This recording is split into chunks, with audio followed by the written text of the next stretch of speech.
Hello बच्चों, नमस्कार। आज के वीडियो में आपका स्वागत है। और बच्चों, आज हम पढ़ने जा रहे हैं पैसिव वॉइस पार्ट 4। और बच्चों, आज इस टॉपिक में हम पढ़ेंगे हु और हुम वाले वाक्यों की पैसिव वॉइस बनाना, कि किस प्रकार से हम हु और हुम वाले वाक्यों की पैसिव वॉइस बनाएं। बच्चों, ये जो क्वेश्चन है ये बोर्ड की परीक्षा में अधिकांश पूछे जाते हैं, बार बार पूछे जाते हैं, और थोड़ा सा समझ के अभाव में हमसे ये गलत हो जाते हैं। तो आज आप यदि थोड़ा सा भी ध्यान देंगे तो निश्चित रूप से मुझे विश्वास है कि आप आसानी से इन वाक्यों की पैसिव वॉइस बना पाएंगे। तो ले लीजिए कॉपी और पेन और हो जाइए तैयार। तो देखिए बच्चों,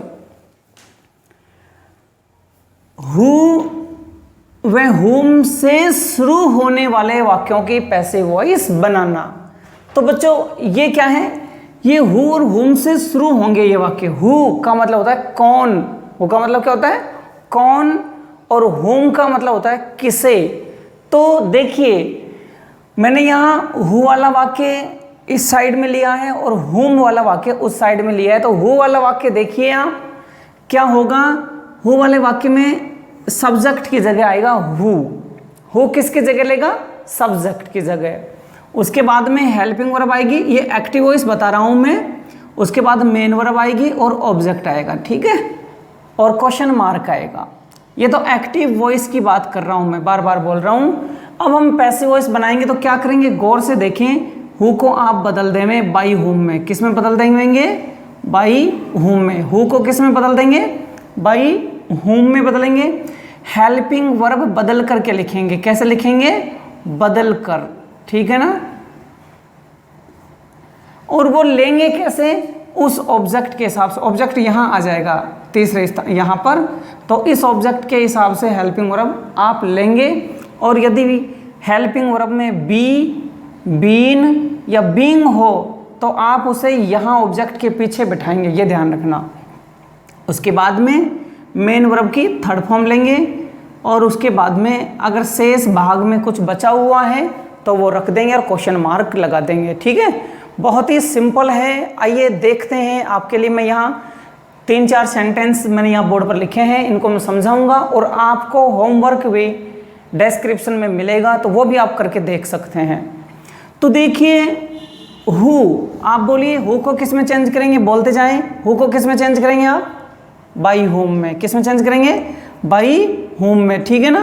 तो बिल्कुल इजी है ये, तो है ना, बाई होम में। फिर है हेल्पिंग वर्ब। क्या है? Helping verb. तो यहाँ इस पूरे वाक्य में हेल्पिंग वर्ब नहीं है। नहीं, तो ये क्या है ये देखेंगे हम। ये है टीच प्लस एस या ई एस। टीच क्या है? फर्स्ट फॉर्म है। टीच क्या है? फर्स्ट फॉर्म है। और इसमें जुड़ा हुआ है ई एस, ठीक है ना। Teaches, teaches.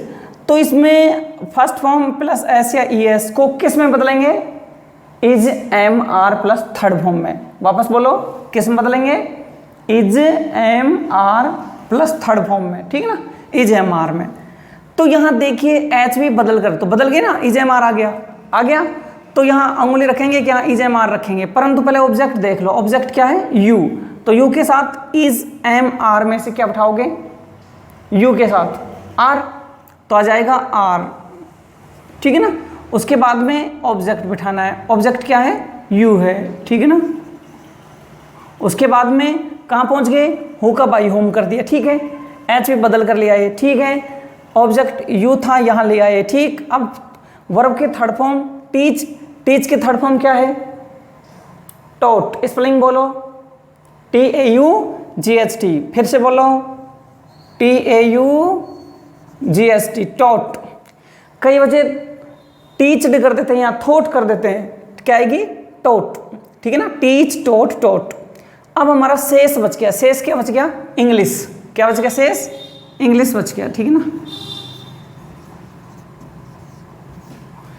अगर मान लीजिए हम इंग्लिश को यहां लेकर आते, ठीक है ना, तो हम कैसे बनाएंगे? देखिए, हम इंग्लिश को भी लेकर, क्योंकि यू भी ऑब्जेक्ट है और इंग्लिश भी ऑब्जेक्ट है, ठीक है ना। यू इनडायरेक्ट ऑब्जेक्ट है, इंग्लिश डायरेक्ट ऑब्जेक्ट है, ठीक है। तो देखिए क्या है, हम इंग्लिश को लेकर के भी बना सकते हैं। मैं थोड़ा उधर लिखूंगा ये जगह के अभाव में। तो देखिए बाई होम आ जाएगा, क्या जाएगा, बाई होम।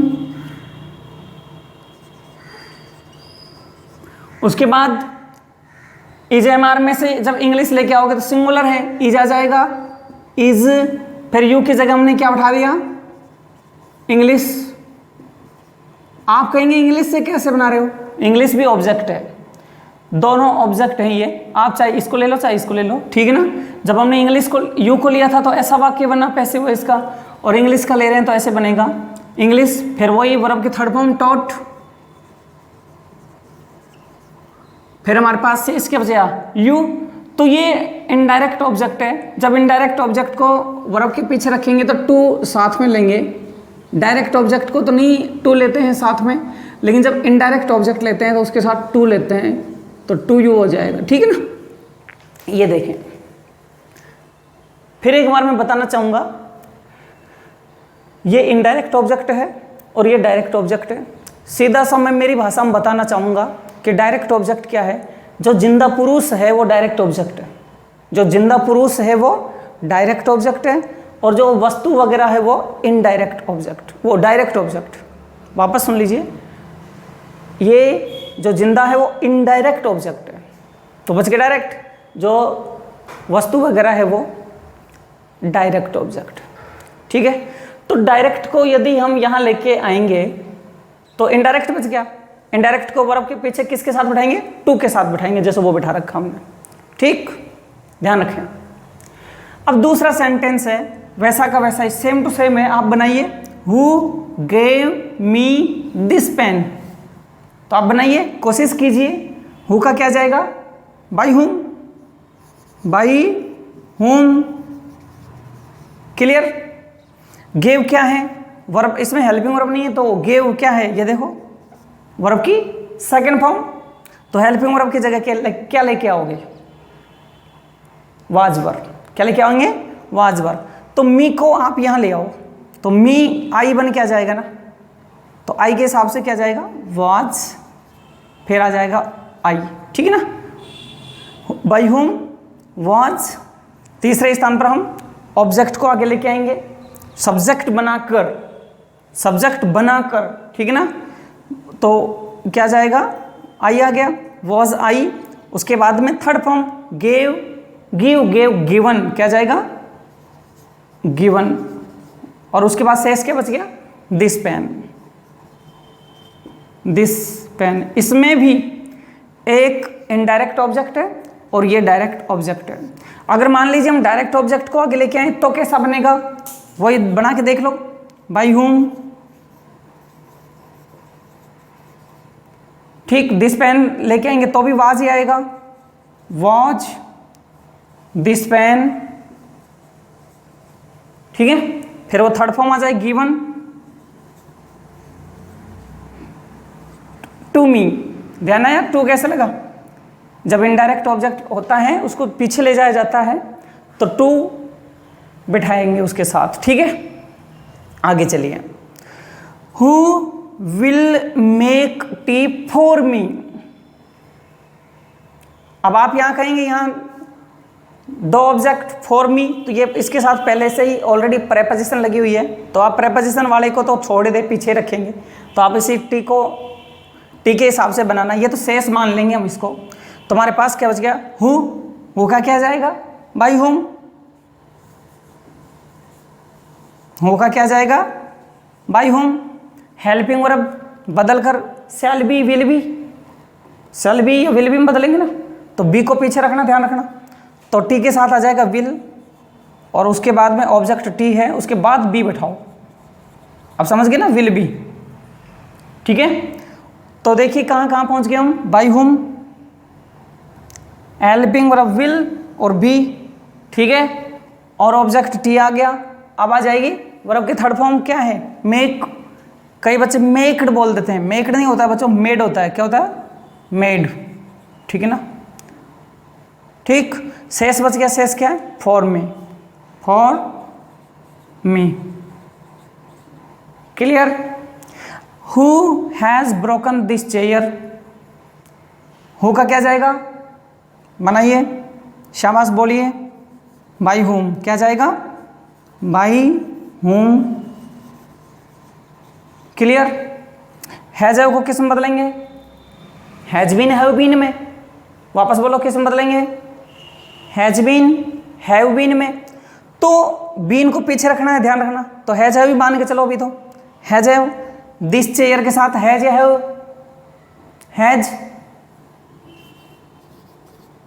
उसके बाद ऑब्जेक्ट दिस चेयर, क्या बच रहा है आपका हेल्पिंग वर्ब वाला हिस्सा, बीन बच रहा है ना, अब लिखो उसको been. Third form broken already third form है, ब्रेक, ब्रोक, ब्रोकन, ठीक है। क्लियर। कोई समस्या हो तो आप कमेंट में पूछ सकते हैं, मुझे डायरेक्ट फ़ोन करके पूछ सकते हैं, 7742545613 पर कॉल करें और पूछें, कोई दिक्कत नहीं है, ठीक है। आगे देखिए, ये तो हु वाले वाक्य थे, ये तो हु वाले वाक्यों के अपने पैसिव वॉइस बनाना सीखा। अब हम हुम वाले वाक्य, यानी हु किसके लिए आता है, सब्जेक्ट के लिए, और हुम आता है ऑब्जेक्ट के लिए, यानी इसमें ऑब्जेक्ट, इस वाले वाक्य में ऑब्जेक्ट नहीं होता है, तो ऑब्जेक्ट पीछे होना चाहिए था, वो आगे हु के रूप में आ गया, ठीक। तो ऑब्जेक्ट नहीं आएगा, देखो एच वी और एम वी बीच ऑब्जेक्ट नहीं है, इसमें नहीं है ना, तो ऐसे ही बैठाएंगे हम, क्योंकि ऑब्जेक्ट तो हमारा हु के रूप में आ गया। तो बनाइए हुम, हुम को किस में बदलेंगे, हु में, हेल्पिंग वर्ब बदल कर रखेंगे, फिर उसके बाद में मेन वर्ब आ जाएगी, क्योंकि इसमें ऑब्जेक्ट नहीं था, होम ऑब्जेक्ट के रूप में था जो आगे आ गया, और यहाँ फिर उसके अलावा ऑब्जेक्ट नहीं होता है, होता है तो फिर उसको शेष के रूप में लास्ट में बैठाएंगे आप, ठीक है। मेन वर्ब के बाद में बैठाते रहेंगे, तो यहाँ आ जाएगा मेन वर्ब की थर्ड फॉर्म, उसके बाद भी बाई आ जाएगी, और ये जो सब्जेक्ट है वो आ जाएगा। शेष वगैरह हो तो आप स्थिति देखनी पड़ेगी आपको, कि चाहे तो वर्ब के पीछे बैठा दें या लास्ट में बैठाते रहें, ठीक है। तो देखिए आप क्या जाएगा, whom will you invite on your birthday, तो on your birthday ये क्या है, एडवर्ब है ये, तो इसको तो लास्ट में रखेंगे हम, ठीक है ना। हमारे पास ये बच गया who, clear. Helping verb shall be will be, तो अब हमारे बीच में वो ऑब्जेक्ट वाली बात नहीं है, इसलिए विल बी को साथ रख सकते हैं हम, विल बी, बी को पीछे हटाने की जरूरत नहीं है इसमें। क्यों नहीं है, क्योंकि एच वी और एम बी के बीच में क्या नहीं है, ऑब्जेक्ट नहीं है, इसलिए तो सीधा आ जाएगा will be, who will be. Third form invite की थर्ड फॉर्म क्या जाएगी, इनवाइटेड,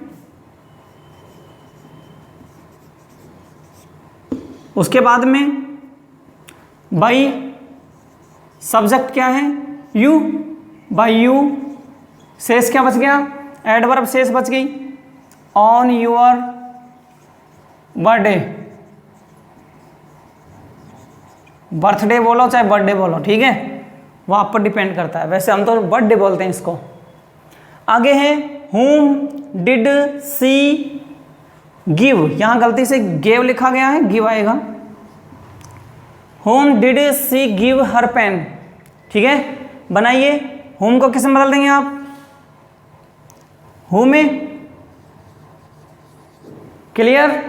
हेल्पिंग वर्ब बदल कर डिड को किस में बदलेंगे, वाज वर्ब में, अब ऑब्जेक्ट नहीं है तो सिंगुलर लेना, वाज,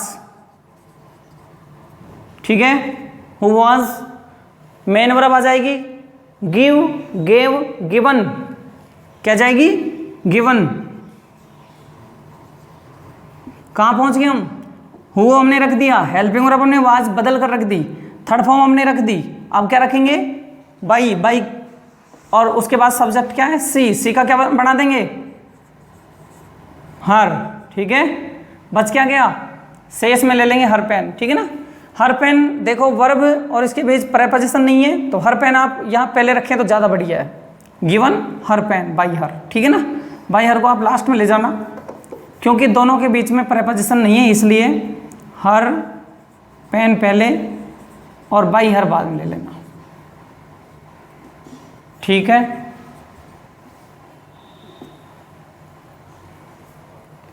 आगे देखिए, whom are they searching of, तो बनाइए whom क्या बन जाएगा, who,